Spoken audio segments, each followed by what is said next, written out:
தெற்காசியாவை கட்டியாண்ட சோழ பேரரசன் நம் பெரும்பாட்டன் பேரரசன் ராஜராஜ சோழன் தனது குருநாதர் கரூரார் சித்தரின் அருளாசி பெற்று தட்சிணமேரு எனும் தென்காயிலாயத்தை நிறுவி தமிழுக்கும் தமிழர்களுக்கும் பெருமை சேர்க்கும் விதமாக தஞ்சையில் சிவனாருக்காக அவர் கட்டியெழுப்பிய 1000 ஆண்டு கடந்து கம்பீரமாக நிற்கும் ராசராசேச்சரம் எனும் பெருவுடையார் திருக்கோயிலின் சித்திரை பெருவிழா கொடியேற்றத்துடன் தொடங்கி நடைபெற்று கொண்டிருக்கிறது.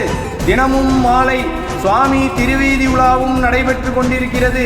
விழாவின் முக்கிய நிகழ்வான திருத்தேர் திருவிழா வருகின்ற ஏப்ரல் மாதம் 27ஆம் தேதி திங்கட்கிழமை அன்று நடைபெறவுள்ளது.